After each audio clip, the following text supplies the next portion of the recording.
Just get stuff done, that's a fact. Unapologetic on the attack. Happy Sunday, bitches. It's Heather Ryan coming to you from Des Moines, Iowa.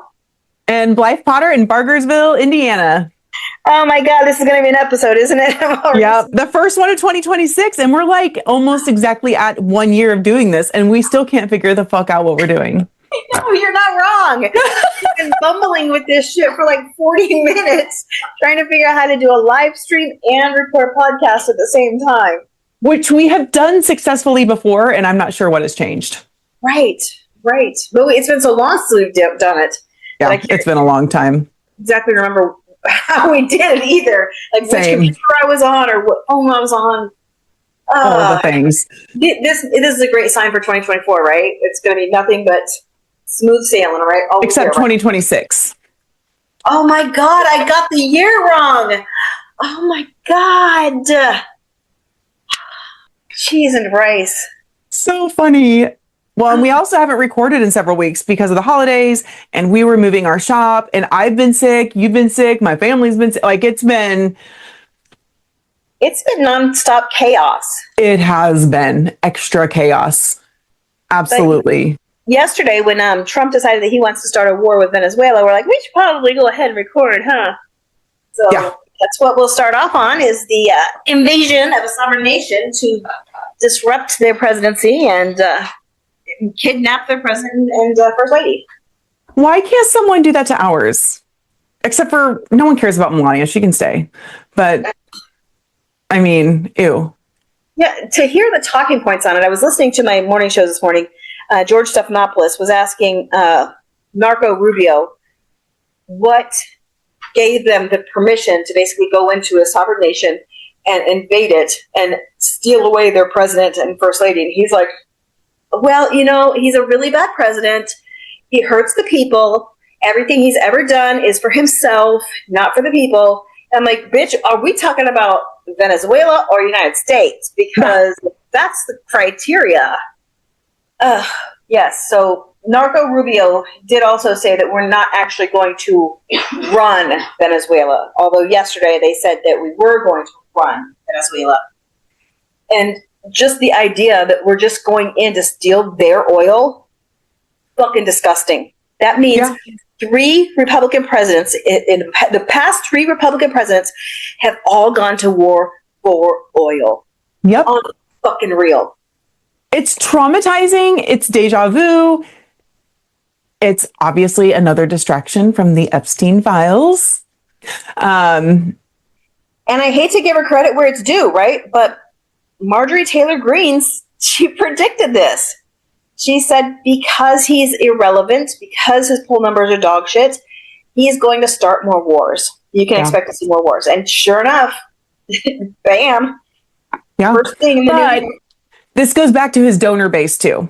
His donors have a stake in us going to war, whether it be 100%. from production side, whether it be from oil, things like that. So, which is relevant to my campaign, being very focused on who's funding these candidates. It's bad. Yeah. I hadn't thought about the infrastructure part. They've been saying, well, we have to build up the infrastructure from all of the oil rigs, and they haven't really taken care of them this past 20 years. Why do we give a shit? Yeah. They're not our oil rigs. It's not our country. They can do whatever they want with their oil rigs and not keep them up. Who gives a shit? But that gives these contractors those contracts to build up these oil rigs that I'm sure we'll be paying for. Oh, yes. With our tax money. And then, of course, the oil industry will take their oil. I expect him to invade Cuba next, because they already said they were going to embargo Cuba, destroy their economy, and then I'm sure we'll invade them afterwards. Does Cuba even have a functioning economy? Let's be completely honest. Like, we destroyed that decades ago. They're still driving cars from the fucking 1950s for a reason. They kind of do have an economy, though. Well, they recently allowed tourism in, right? Right. From us. Every other country can go except for us. And we could go during the Obama administration. Mm-hmm. But as soon as the Obama administration, I want to say it was Trump's day one, he actually made it illegal to go to Cuba again. The Maduro thing has been weighing on me heavily for the past 24 hours. Like, heavily. It is. Well, and it's also concerning because prior to that, I remember hearing that Putin was telling Trump to stop chasing their stop chasing ships. So was this okay with Putin? I mean, I don't know. I mean, we're talking about two dictators, right? Putin, Maduro, but also Trump, right? He's a dictator. He's a total dictator. It just depends on which dictator he likes and which ones he can get stuff from. So I guess as long as you're not in the Americas, then you're okay. I don't know. At any given moment, I think is the biggest thing too. Because I am quite certain Trump probably tried to make a deal and the Maduro was like, no, we're not doing that. And then Trump's like, well, fuck it. We're going in. And on top of all of this, we have fellow service members. We are both veterans for anyone watching, following these orders. Congress did not approve this. It's again an illegal order. Like, yeah, that's what's giving me a lot of pause to really sit back and reflect. We have been talking about this for a year. Yep. What happens when he gives an unlawful order? And we're seeing it play out right now. Yep. And it's one thing, I wrote a whole Substack on this. It's one thing for a general to walk away and say, I'm retiring, I can't abide by these unlawful orders. It's another thing entirely for an E3, a brand new enlisted person to say, wait.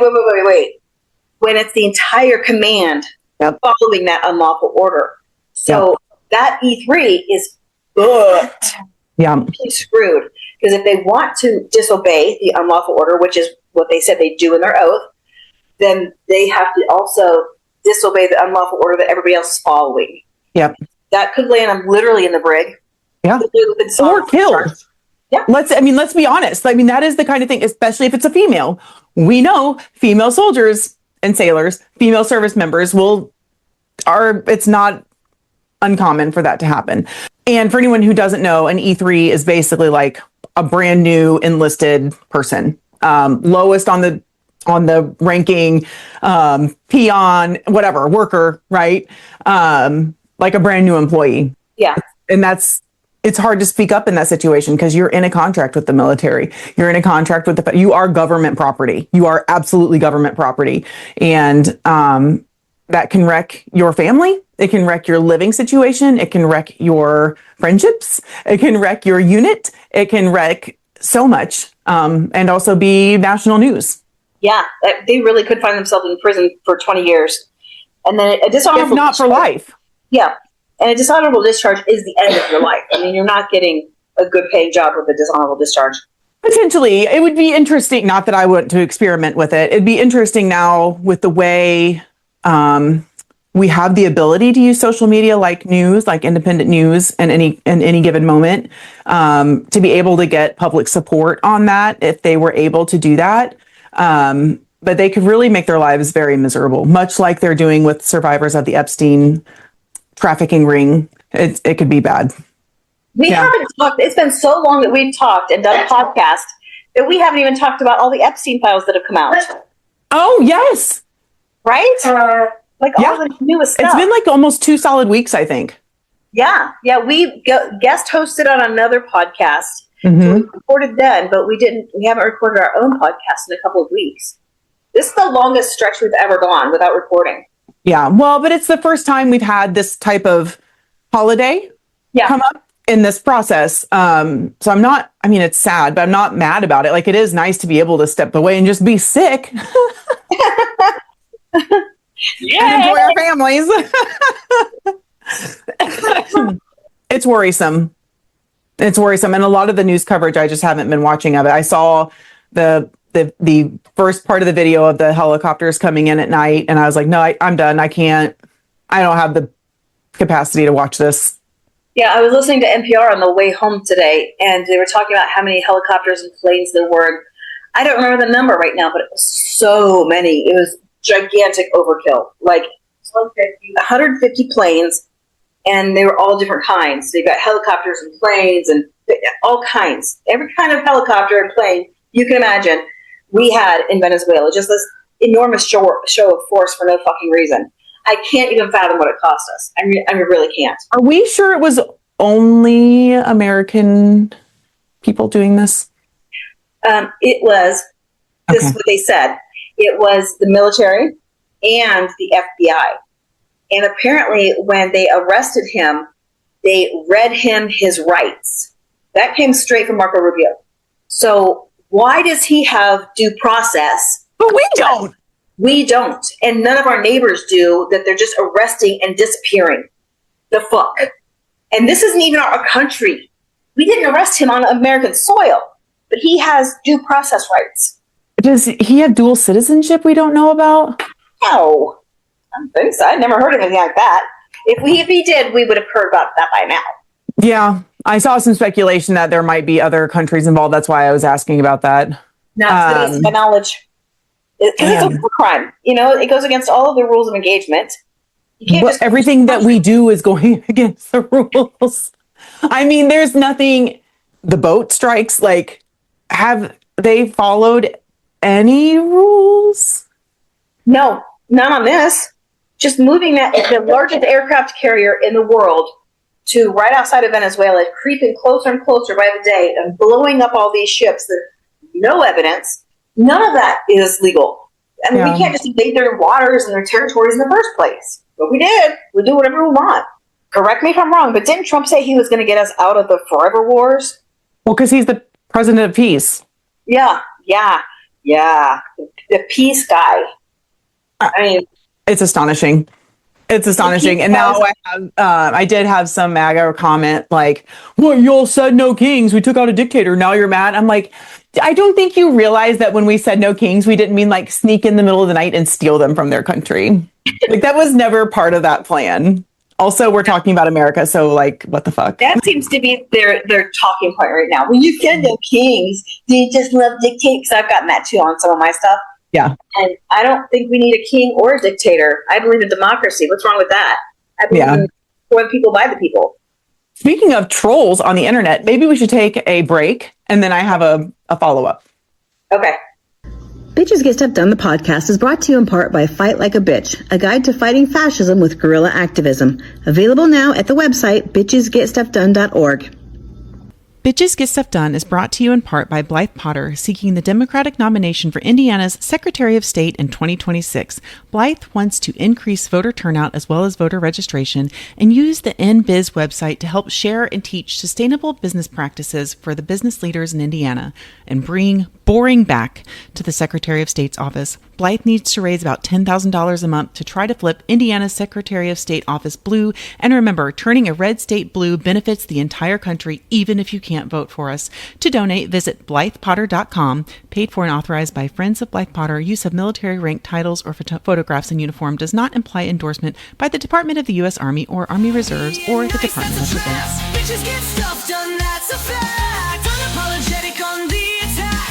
Now's the time to take it all back. And we're back. So give me the follow-up that you were going Okay. So I heard right before we got on here that Grok, the AI Twitter X thingy that Elon Musk made, is putting out child sexual assault material.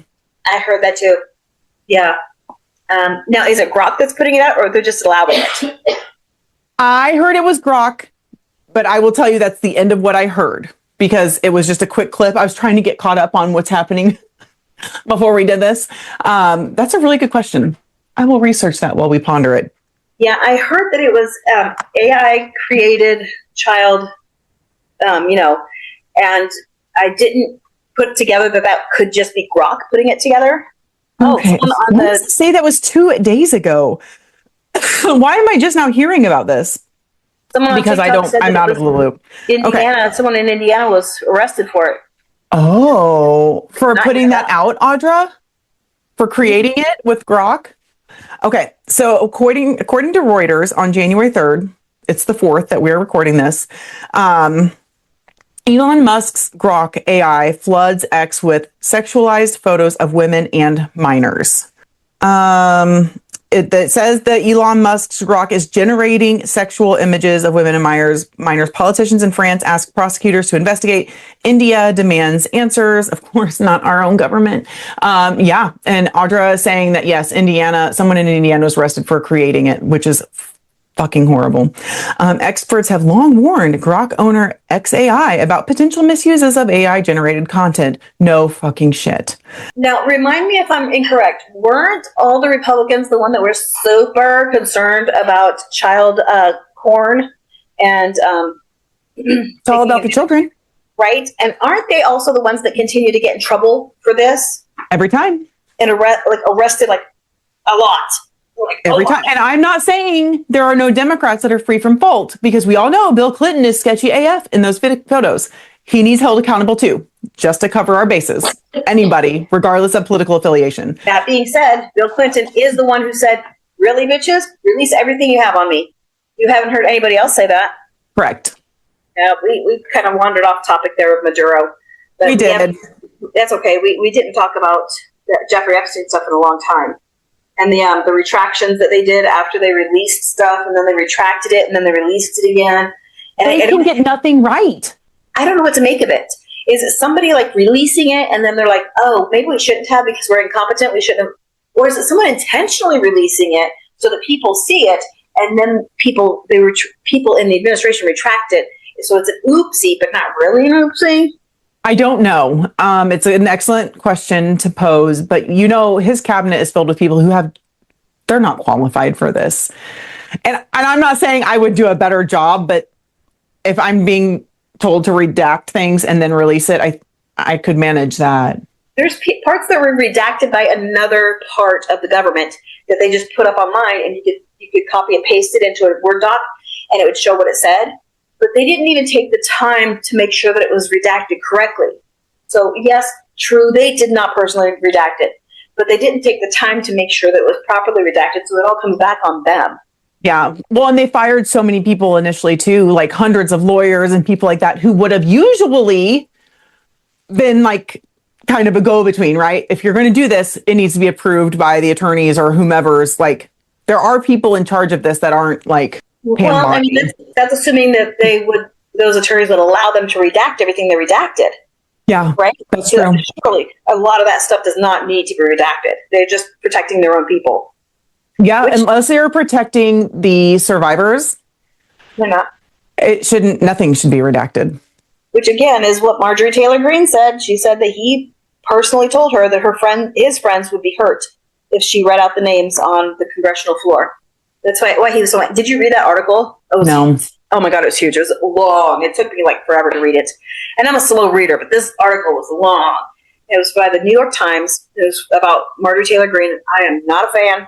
She has done way more wrong than she has done right. Yeah. But now that she's burning the bridges, she's burning the bridges. So She said she was going to. I'm actually glad she's following through with that, because Yeah.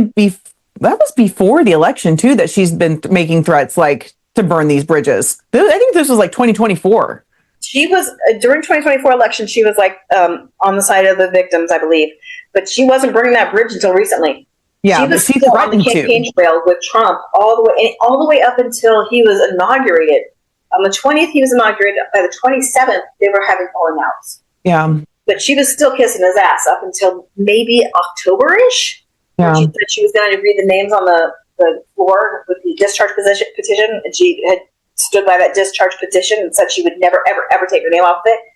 That's when he went psychotic and called her on the phone. She put him on speakerphone in her office so everybody in the whole office could hear him yelling at her about how she's going to hurt his friends if she reads out the names. I would prefer if she had it on tape, but Someone does somewhere. 10 witnesses. It's true. Well, that's, yeah. I'm sure someone does somewhere. We just Yeah. haven't heard it yet. She's saving that for her book release. I'm sure you're right. I mean, let's be honest. Everything is PR for these people. Like, that's how they have been instructed to think. I mean, let's look at this for just 1 second. Let's think about all of the evidence that Trump has been there dozens of times. You've got pictures of him on the plane. You've got pictures of him with young girls. You've got audio. You've got video of Jeffrey Epstein talking in depositions. You've got a court who said he sexually abuses women. You've got testimony from dozens of women saying that he sexually abused them. What more do you need before you believe it? I mean, what needs to come out for you to say, oh my God, I think there might be something here. What more? What more? They won't. I mean, they won't.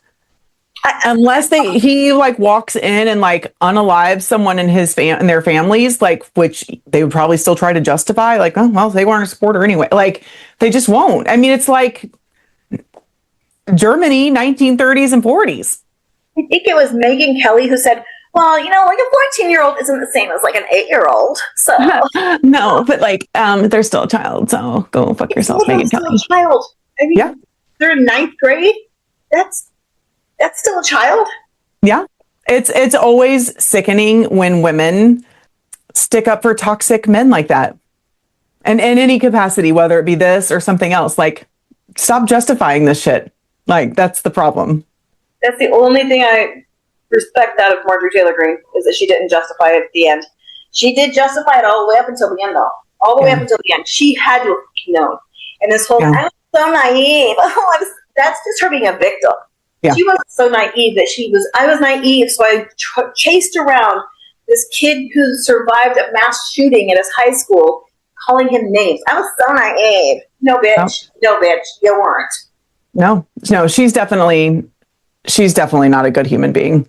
I mean, I'm totally down with her burning these bridges, but I would never vote for her or support her anyway. That is, oh no, Kentucky. Yeah, I was waiting.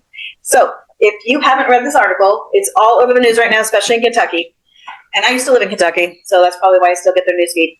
A woman has been arrested, 34-year-old white woman, 36-year-old white woman, I can't remember. She's in her mid-30s, has been arrested for having an abortion. And by saying that, I'm not saying like some of these, like they do this roundabout way of arresting you for having an abortion by saying you abused a corpse or you tampered with evidence or something. So they'll still charge you with having an abortion, but they won't call it that. Yeah. This case, they called it that. They called it fetal homicide for having an abortion. And we're talking about early stages abortion. How it happened is she took the abortion pill on the 26th. The abortion happened on, because her body had the abortion on the 27th. She went to a care provider of some sort, like a clinic in Kentucky. We're talking East Kentucky, too. Very rural, very downtrodden, very, very poor. She goes to a clinic. She tells them she had a home abortion that she ordered through the mail, and they fucking called the cops on her. And the cops came. She told them the same story because surely she didn't think that she'd be charged with abortion. And they arrested her, and she is up for life now. So she got a fetal homicide, of course, abusing a corpse, tampering with evidence, and something else. What was it? Something else. But basically 4 charges, and she could serve life in prison. And there's a lot of the comments I've seen on this story, because there's so many stories about her. Even people picked it up. A lot of them are like, well, she didn't want a baby. Why didn't she just give it up for adoption? She told the cops, I didn't want this child because it's not my boyfriend's child.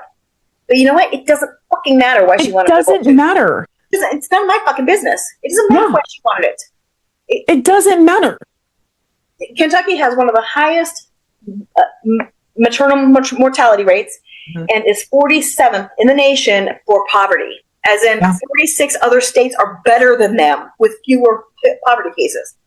And people are telling her what she should have done. Bitch, why didn't you travel to another state? No. Someone in Kentucky is not easily getting up and traveling to another state and having several $100s worth of abortion. They're just not. Even taking the time off of work to have said abortion is challenging because there's a solid 2 days that you probably don't want to be doing anything. Like, I'm trying to think geographically in my head, where could she have gone? I think the closest would probably be Maryland, because she'd have to travel. Is it legal there? Maryland, yeah. Maryland's a blue state. But she'd have to go through West Virginia to get to Maryland, Pennsylvania. And then they could get her for going out of state. Like, they would have found a way. Apparently that's legal. Apparently you can go out of state, but you can't have an abortion for any reason. Only exception in the state of Kentucky is life and desperate help of the health of the mother. Like, your internal organs are going to fail and you're going to fucking die. That's the only exception. Rape, incest, fetal anomaly, it does not matter. No exceptions allowed. How is that possible when they have a Democratic governor? They have a Democratic governor with a super majority House and Senate. But he doesn't have, like, can he not? He can veto stuff, and he has vetoed stuff. But they got a super majority. They override it. It's so infuriating. Yeah. It's also infuriating. I don't how are we in 2026 and still dealing with this bullshit? Well, anyway, I'm pretty confident the ACLU and other places other organizations will help her with this, I would hope. But fuck. Yeah, just getting the story out there, I think, is a big challenge right now because there's so much going on in the news with us It's basically. not buried. I have not seen it at all. Yeah. So I've been doing what I can. I wrote a Substack on it. I'll do some videos on it. Getting the word out, I think is going to be important. And watching it, keeping track of what's going to happen to it. As far as I know, this is the first Caucasian lady who's been charged with abortion. Everybody else has been of color of some sort. Well, wasn't the woman in Texas 2 years ago? It was a white woman. She was further along. Did she get charged with abortion, or was she just denied abortion? I think she was just being denied. Did she end up having to leave the state? Kate, something. I know I should remember this. Okay. She went to Colorado. Yep. Okay. Yeah, I mean, people with means, sure, you leave the state and you go somewhere where it's legal. But people without means, Eastern Kentucky, I guarantee you. And she's old enough, she's in her 30s, she might already have kids. I don't know. Yeah, it doesn't matter. But this whole thing will disrupt that family forever. Because somebody couldn't And that community. She's going to be exiled from her community. Because her community is what did this to her. Mm-hmm. Her physicians, her safe space. Yeah, I'm sure that they're mandatory reporters, but I can't even imagine. She surely did not know that when she told them her medical history that they were going to call the cops on her. There's no way. No. She assumed that what she was saying and doing was going to be kept private, as she should have. Right? Oh, and here's the part I left out and I didn't mean to. So she takes the remains from the pregnancy, puts them in a light bulb box, and buries them in her backyard. And I was thinking a light bulb box is like a pound of butter, right? Like this big? I mean, typically, depending on the light bulb, I think if it's a floodlight or like multi-pack, maybe, but that's weird. Yeah, but either way, I was thinking a light bulb box can't be. So we're talking about a pretty early abortion, too, in addition to everything else. So it's nowhere near viability. I'm not saying this to be disgusting, but if what was it, 6 weeks, 7 weeks, under 12 weeks? I don't know. They haven't said. They were going to do an autopsy to find out where the gestation period was. Well, more than likely, it was like just a really heavy period, because a lot of times women will have awful periods that are actually miscarriages and they never knew they were pregnant. Mm-hmm. Miscarriages are so common, so much more common than people think. They really, I think 25% of all pregnancies miscarry for whatever reason, because that's just what our bodies do. If it's not something that's viable, it won't sustain itself. So yeah. I'll be curious about that. And someone was asking in the comments if she was a Republican who voted for this. Who knows? I don't know any of those details yet. It's so fresh. They just arrested her on New Year's Eve. So it's so fresh that we don't have any of the details about who she is, if she has family, if she's going to have an attorney. I can guarantee that the boyfriend that she didn't want to know that she was having somebody else's baby, I think he knows now. Oh, I'm sure. And if he's an asshole, like many of them are, he's going to try to sue her. Oh, he probably could. Because that's happened before. I'm pretty sure that has happened in recent history where, like, oh, you had an abortion without me knowing, I'm suing you. That was my kid. Yeah, it's a Texas law, but I don't know if it could be the same in Kentucky. I don't know the laws there. Yeah, I don't know. As soon as Roe was overturned, Kentucky went all in. All in. Assholes. Well, let's take another break. Okay. Bitches Get Stuff Done is brought to you in part by Blythe Potter, seeking the Democratic nomination for Indiana's Secretary of State in 2026.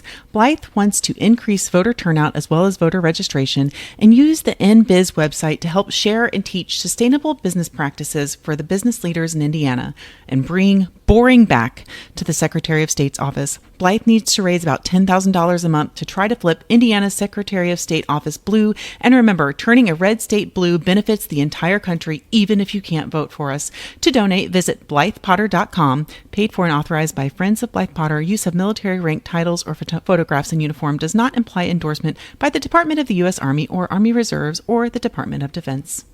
Bitches Get Stuff Done, the podcast, is brought to you in part by Fight Like a Bitch, a guide to fighting fascism with guerrilla activism. Available now at the website bitchesgetstuffdone.org.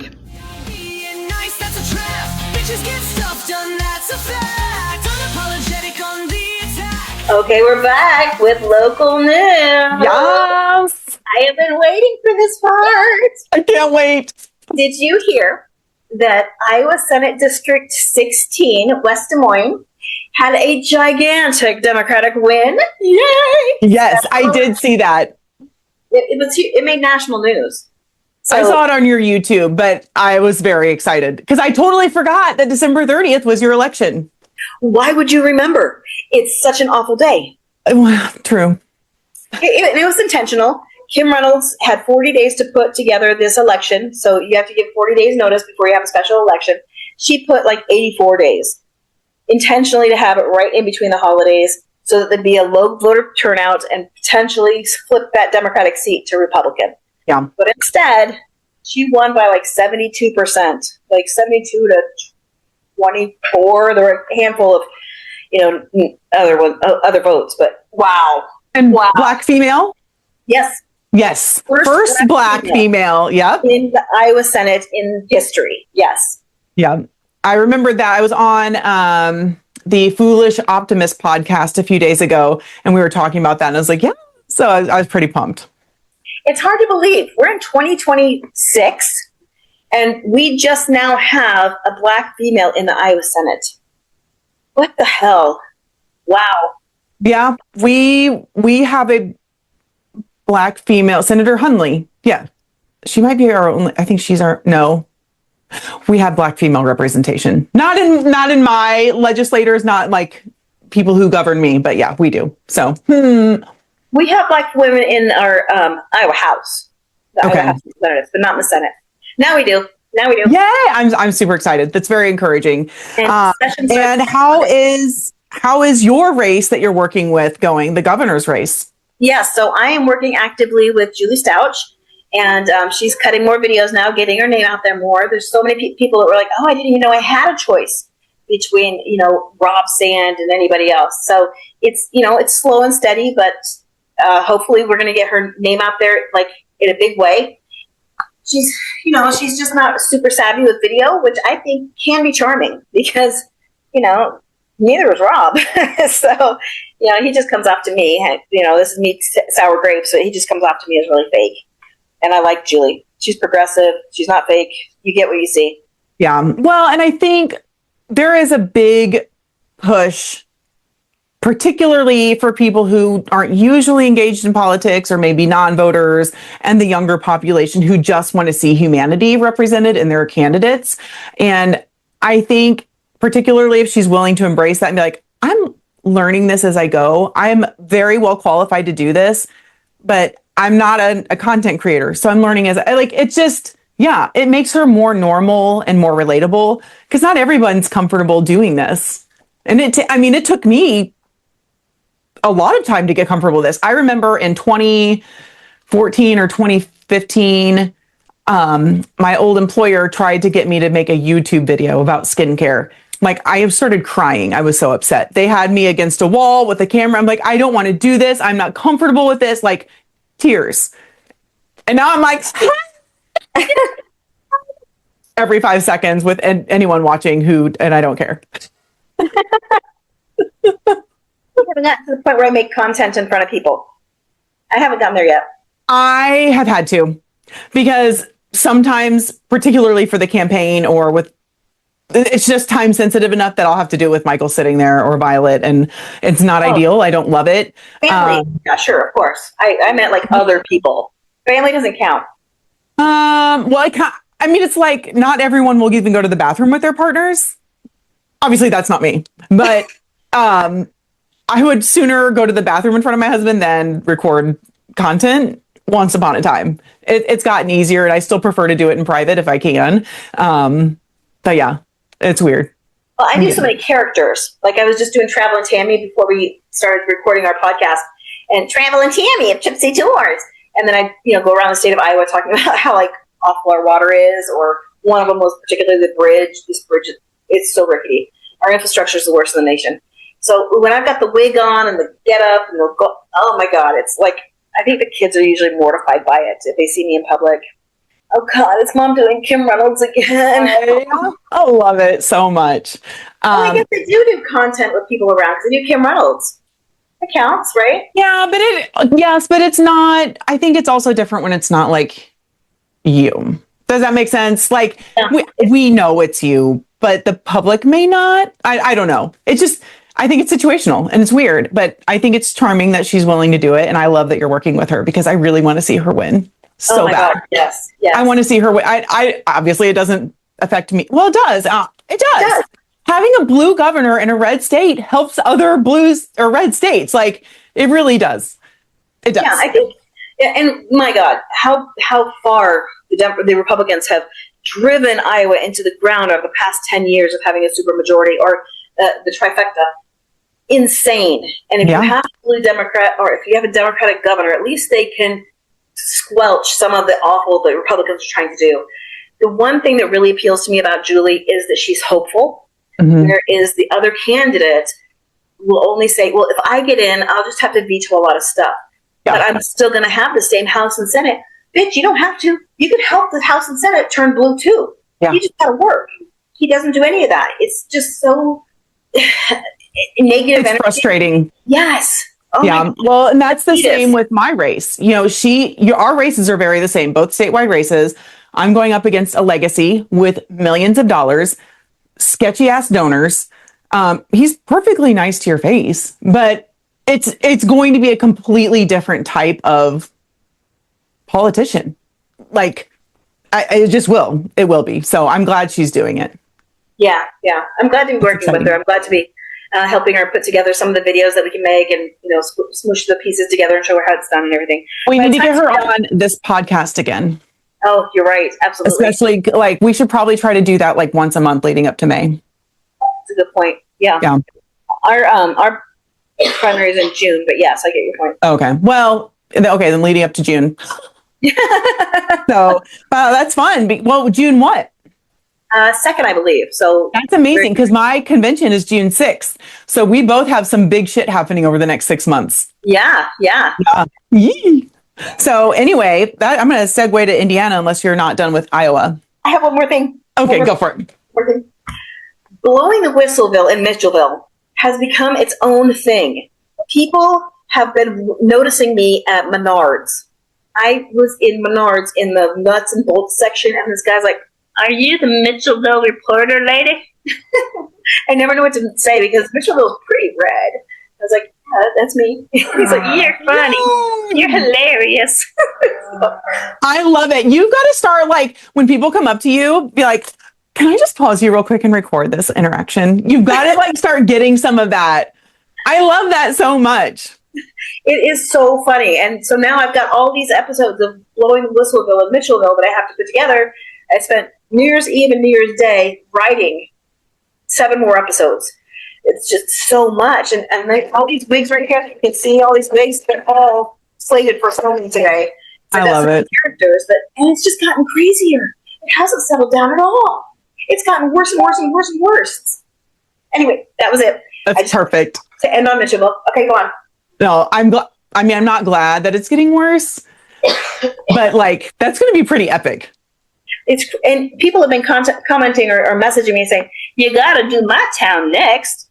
I'm like, I guess I could, but you're going to have to give me the details because I can't do all that research. It's Yeah. just too much. There's too many players, and I don't know them, so I don't know the dynamic.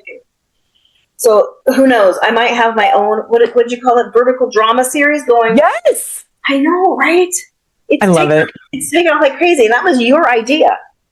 You're the one that said I should do this. Well, but you had already kind of like done that. You've already done that, just not necessarily in a series. Yeah, and not like this, because I haven't done the whole dramatic, over the top. Oh, hello, I am Ricardo Martinez. I'm here to get my check. You know, that kind of thing. And that's a real piece of dialogue. Oh, that's so funny.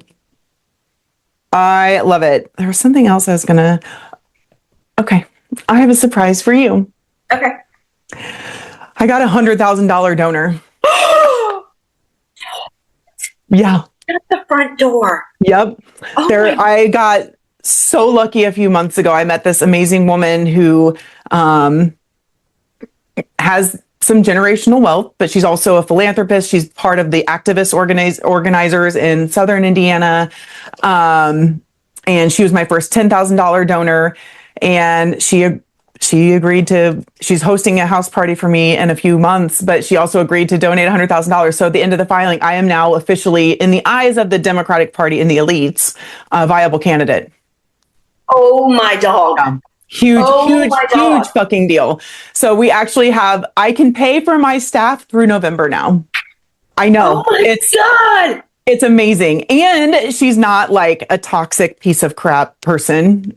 And that's even more amazing. Like, she's a good human being. So it's very exciting. Our filing opens up on Tuesday, the 7th at noon for delegates. And I know some of you are in here. It is public knowledge because Indie Reporter threw me under the bus the other day ago. So go ahead and brag on me. Thank you, Chrissy. I was keeping it under my hat until filing.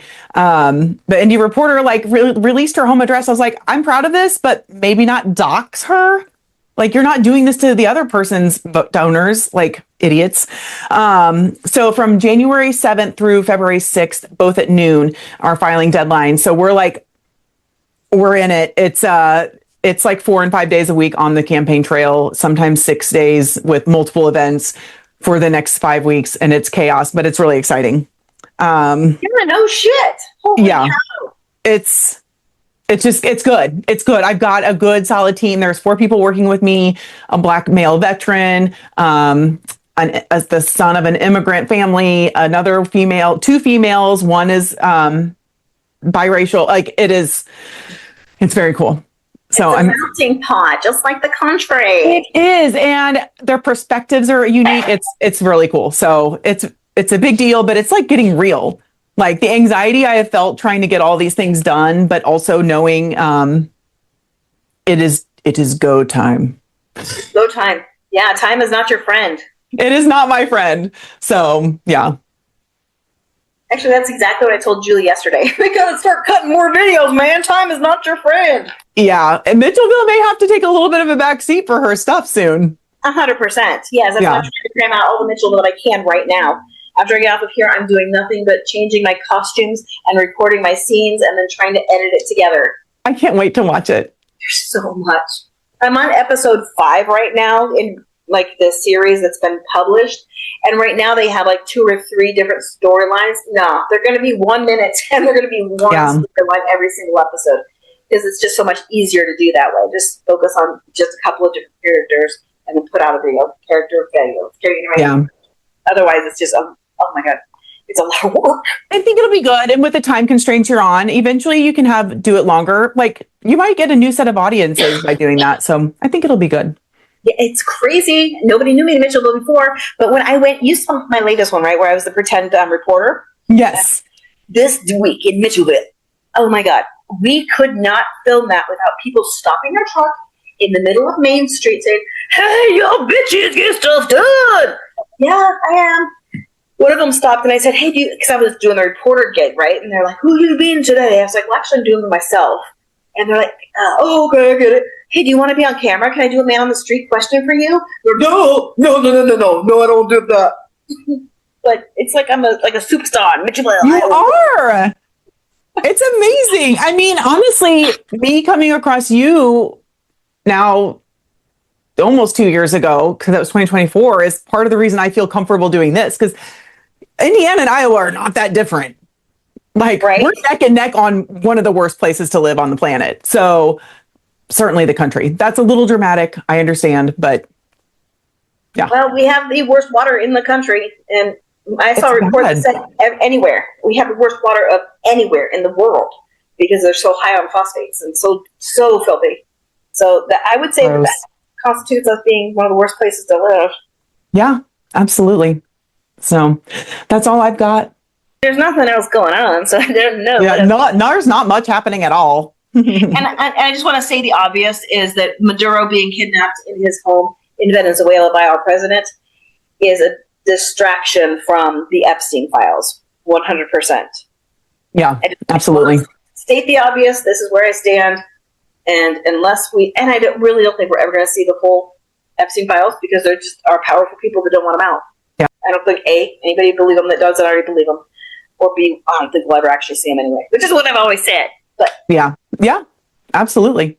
okay, well, we're going to try and record again on Wednesday, try to get back to our schedule. But since someone has a $100,000 donor now, she might actually be on the road more. So I'm going to try and start putting together special guest hosts to come on along with me when you're busy. And Awesome. you might have to do the same because I'm working with Julie now, and we're doing our thing, and I've got to do freaking Mitchellville nonstop. And, Yeah. there's always so much content to create. And make sure you like us on all of our different platforms. Yes, TikTok. please. TikTok has been sucking lately. TikTok has been sucking lately for sure. So I've got Substack, Facebook, YouTube. I've got the nines. So get on our website at bitchesgetstuffdone.org to get on our email list, and that will send you out our email. Or you can always get a hold of Blythe at. HoosierBitchesGetStuffDone.org. You can contact us on a phone, leave us a message, or text us at 515-442-0422. And you can always send us a snail mail with lots of money, preferably $100,000, to P.O. Box 445, Bondurant, Iowa 50025. And with that, I want to say thank you for listening. Make sure you like and share. Thank you. Thank you. Bye. Unapologetic on the attack. Now's the time to take it Oops. all back. I hit the wrong button. Oh my God. Zoom has changed this.